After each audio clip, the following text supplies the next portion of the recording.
राजस्थान के सांगोद विधानसभा क्षेत्र के लिए सोमवार का दिन विकास की एक नई इबारत लिख गया। प्रदेश के ऊर्जा मंत्री हीरालाल नागर ने सांगोद वासियों को 17 करोड़ 82 लाख रुपए के विकास कार्यों की एक बड़ी और अहम सौगात दी है। पंचायत समिति परिसर में आयोजित एक भव्य समारोह के दौरान इन करोड़ों रुपए के प्रोजेक्ट्स का विधिवत लोकार्पण और शिलान्यास किया गया। इन विकास कार्यों का सीधा असर आम आदमी की जिंदगी पर पड़ेगा।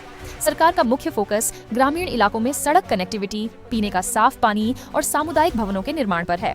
समारोह को संबोधित करते हुए ऊर्जा मंत्री हीरालाल नागर ने साफ कहा कि सरकार की प्राथमिकता विकास की किरण को समाज के अंतिम छोर तक पहुंचाना है। उन्होंने मंच से जनप्रतिनिधियों और कार्यकर्ताओं में जोश भरते हुए कहा कि विकास के लिए परिश्रम की पराकाष्ठा करनी होगी ताकि सांगोद में किसी को भी सड़क, बिजली और पानी जैसी बुनियादी जरूरतों के लिए भटकना न पड़े। आपको बता दें कि साल 2022 से 2026 के बीच सांगोद पंचायत समिति में कई अहम काम हुए हैं। अमृत कुआं, आवा, बालूहेड़ा और मंडिता जैसी ग्राम पंचायतों में हैंडपंप और वाटर कूलर लगाकर पेयजल संकट दूर किया गया है। वहीं खड़िया के गेहूं खेड़ी में श्मशान मार्ग पर इंटरलॉकिंग सड़क, जल निकासी के लिए नालियां और तालाबों के पास कटाव रोकने जैसे काम भी पूरे किए गए हैं।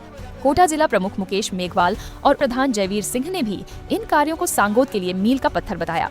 कार्यक्रम का समापन सिर्फ भाषणों से नहीं हुआ, बल्कि ऊर्जा मंत्री ने सीधे जनता के बीच जाकर जन सुनवाई की, आम लोगों की बिजली, सड़क और पानी से जुड़ी शिकायतें सुनी और मौके पर मौजूद अधिकारियों को सख्त लहजे में निर्देश दिए कि जनता के काम में कोई लापरवाही बर्दाश्त नहीं की जाएगी। त्वरित समाधान ही सरकार का लक्ष्य है। देखिए, गांव में हमारे जो चाहे वो नाली पटान हो, जहां कीचड़ हो रहा है, और ऐसी छोटी छोटी असुविधाएं जो हमारे ग्रामीण बंदों को होती है, वो सारे काम हमारे ग्राम पंचायत समिति के थ्रू जो होते हैं, ऐसे 17 करोड़ के काम अभी हमारी पंचायत समिति सांगोद के माध्यम से हुए हैं। उनके लोकार्पण और शिलान्यास हुए हैं और इसके माध्यम से आम जन को जो सुविधा मिली है, वहाँ पर कीचड़ मुक्त किया है, गाँव को, रास्तों को ठीक किया है, नालियों को ठीक किया है, ये सब काम हुए हैं। तो उसका गाँव में हमारा एक कीचड़ से मुक्त भी हुआ है। वहाँ पर जो कीचड़ और पानी भरने से जिस तरह से वहाँ दुर्गंध उड़ती थी और उससे बीमारियाँ होती थी, उनसे भी वो मुक्त हुए हैं गांव।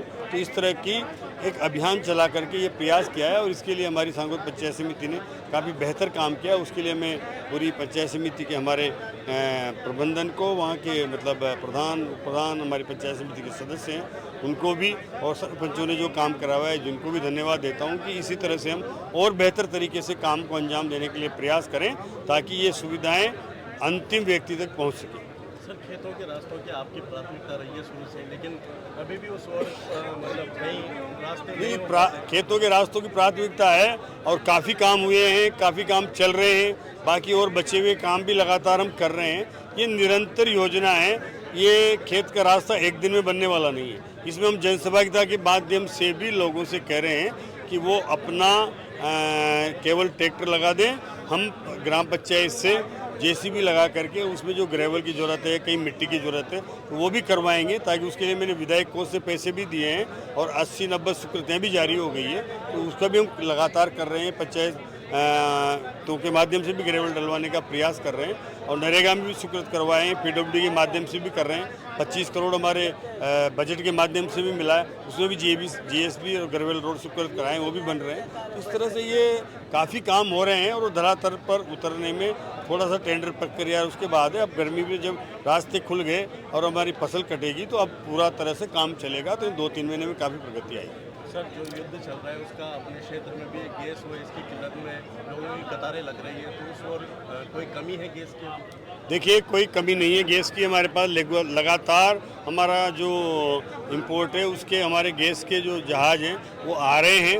लोगों को पैनिक नहीं होना चाहिए, थोड़ी तसल्ली रखें और अपनी 1-2 दिन की कोई आगे पीछे होता है तो उतना सा इंतजाम रखें, लेकिन किसी तरह की कोई गैस की कमी ना होने वाली है, न अभी तक हुई है। थोड़ा लोगों को संचय की प्रवृत्ति को त्यागना पड़ेगा। वो जैसे कि एक सिलेंडर भरा हुआ है, उसके पहले दूसरा भी भरा के रख लूँ, तो फिर वो जो रिजर्वेशन का कोटा है ना, वो जो संचय का, वो काफ़ी बड़ा हो जाता है। तो उस तरह का मानक न रखते हुए जितनी ज़रूरत के अनुसार उपयोग करेंगे तो निश्चित रूप से वो हमारे पास कोई कमी नहीं है गैस की। उसके लिए भी जब भी हमारे पास कोई आता है उसका समाधान करने का काम निरंतर हम कर रहे हैं। लेकिन मैं सभी आप जनप्रतिनिधि यहाँ हैं, आप सबकी भी जिम्मेदारी, कोई छोटा छोटा काम लेकर के आए, चाहे वो पंचायत में आए, चाहे वो मेंबर के पास आए, सरपंच के पास आए, जनप्रतिनिधि हमारे पंचायत समिति के पास आए, देखिए बड़ी अपेक्षा के साथ आता है। कोई भी व्यक्ति अगर किसी काम के लिए किसी जनप्रतिनिधि के पास किसी कार्यकर्ता के पास, किसी सामाजिक व्यक्ति के पास आता है, उसी अपेक्षा के साथ आता है, वो इस विश्वास के साथ आता है कि फला व्यक्ति के पास जाऊंगा तो मेरा काम हो जाएगा। लेकिन हमारी जिम्मेदारी है कि जिस अपेक्षा के साथ वो आ रहा है, उसी अपेक्षा के साथ उसके काम की चिंता हमको करनी चाहिए, चाहे उसमें कितनी भी हमें परिश्रम करना पड़े, ताकि उस व्यक्ति को हम अनुभव और उसका विश्वास जो है हमारे प्रति वो खरा उतरे, ताकि उसकी निश्चित रूप से उम्मीद पर पानी नहीं फेरना चाहिए। यही जनप्रतिनिधि का सच्चा धर्म है। हमें इस धर्म को निभाते हुए अपनी जिम्मेदारी को निभाना चाहिए।